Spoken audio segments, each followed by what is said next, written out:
Bonjour à tous, bienvenue à notre méditation quotidienne. Alors je reviens aujourd'hui sur ces versets que l'on est en train de découvrir dans la première lettre de Pierre, et je lis 1 Pierre chapitre 1, les versets 1 et 2, et ensuite nous allons nous attarder un peu plus longuement sur le verset 3. Donc je lis 1 Pierre chapitre 1, versets 1 et 2, prenez votre Bible, lisez avec moi, et ensuite nous allons nous attarder sur le verset 3. Pierre, apôtre de Jésus-Christ, salue ceux que Dieu a choisis et qui vivent comme des résidents étrangers, dispersés dans les provinces du Pont, de Galatie, de Cappadoce, d'Asie et de Bithynie. Dieu le Père vous a choisis d'avance, conformément à son plan, et vous avez été purifiés par l'Esprit pour obéir à Jésus-Christ et bénéficier de l'aspersion de son sang. Que la grâce et la paix vous soient abondamment accordées. Béni soit Dieu, le Père de notre Seigneur Jésus-Christ. Dans sa grande compassion, il nous a fait naître à une vie nouvelle pour nous donner une espérance vivante par la résurrection de Jésus-Christ. Donc je reviens rapidement sur le verset 2. Maintenant, on avait parlé de la grâce et de la paix. Et Pierre, il prie et dans sa prière, il demande à Dieu que la grâce et la paix soient accordées à ces chrétiens à qui il écrit. La grâce. Tout commence par là. Si Dieu ne nous donnait pas sa grâce, eh bien, il n'y aurait aucune possibilité d'avoir une relation avec lui. La grâce, c'est quoi en fait? C'est d'obtenir ce que nous ne méritons pas. C'est un cadeau immérité, une faveur qui ne devrait pas nous être accordée. Et donc, l'apôtre Pierre demande à Dieu de nous faire grâce. Et Dieu veut faire grâce. Et il fait grâce en Jésus-Christ. La grâce se trouve, la grâce est disponible dans son Fils, dans Jésus-Christ. Et donc, que la grâce vous soit donnée. Et l'ordre ici est très important. La grâce précède la paix. Nous ne pourrions pas être en paix avec Dieu, nous ne pourrions pas expérimenter la paix de Dieu dans les circonstances de notre vie quotidienne si Dieu ne nous avait pas fait grâce. C'est parce que Dieu, quand il envoie Jésus à la croix, il a résolu de faire grâce aux hommes. C'est pour cela que la paix avec Dieu est possible et la paix de Dieu est disponible.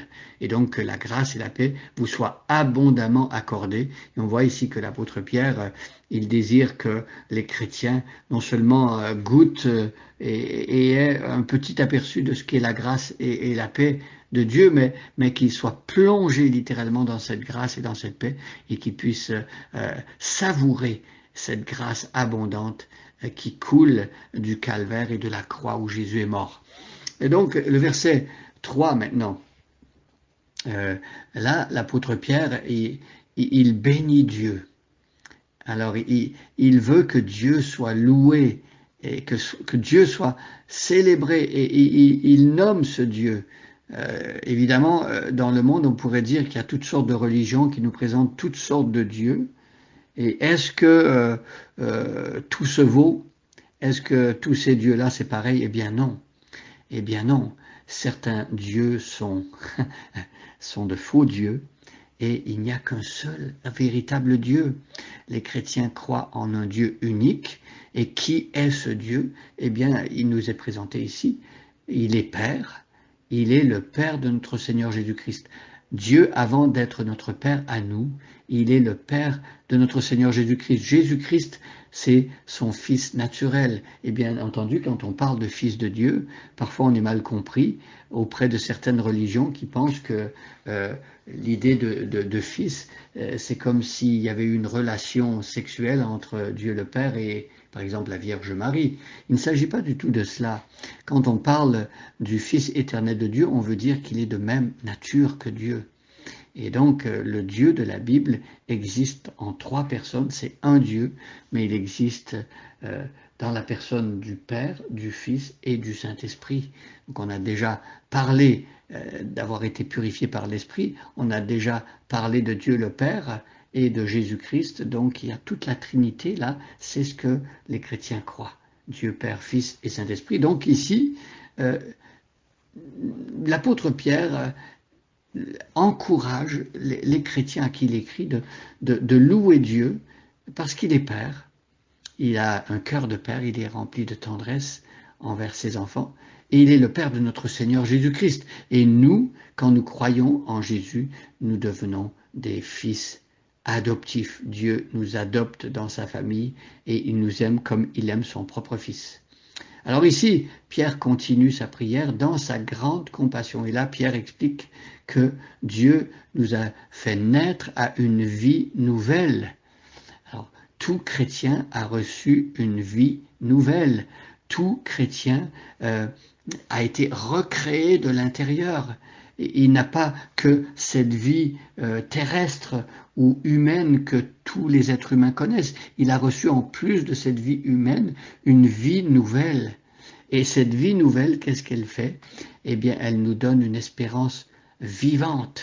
C'est-à-dire que malgré tout ce que l'on peut vivre sur la terre, malgré toutes les difficultés, nous ressentons, nous voyons de nos propres yeux que ce monde est un monde déchu, c'est comme un jouet cassé. Il y a beaucoup de choses qui ne tournent pas rond dans notre monde, mais le chrétien, il a une espérance vivante. Comment dire que cette espérance est vivante? C'est simplement dire que celui qui est l'objet de notre espérance, eh bien c'est Jésus-Christ lui-même, et Jésus est vivant. Jésus a été crucifié, il est mort, historiquement, il a été enseveli pendant 3 jours, et le 3e jour, il est revenu à la vie. Et donc, comme lui, il est notre espérance, eh bien, notre espérance, elle est vivante parce que nous avons un sauveur, nous avons un fondateur de religion, on pourrait dire, nous avons celui qui est l'objet de notre adoration, nous avons une personne qui est vivante, qui a vaincu la mort. Et il nous a donné une espérance vivante parce qu'il est ressuscité, et c'est unique. Trouvez-moi dans l'histoire de toutes les religions humaines un fondateur de religion qui est vivant aujourd'hui et qui a vaincu la mort. Il n'y en a pas. Vous pouvez aller visiter les mausolées ou les endroits où tel ou tel fondateur de religion a vécu et on va trouver son tombeau. Cette personne, on l'a enterrée, elle est morte et ça a été fini. Jésus est différent. Jésus n'est pas venu simplement dire je vous enseigne la vérité, il a dit je suis la vérité, je suis le chemin, la vérité et la vie. Personne d'autre ne peut venir au Père que par moi. Donc personne ne peut avoir accès à Dieu que par Jésus-Christ. Et c'est une bonne nouvelle. Aujourd'hui, nous remercions Dieu parce qu'il nous a fait naître de nouveau, il nous a donné une vie nouvelle, une vie éternelle, une vie d'une qualité exceptionnelle.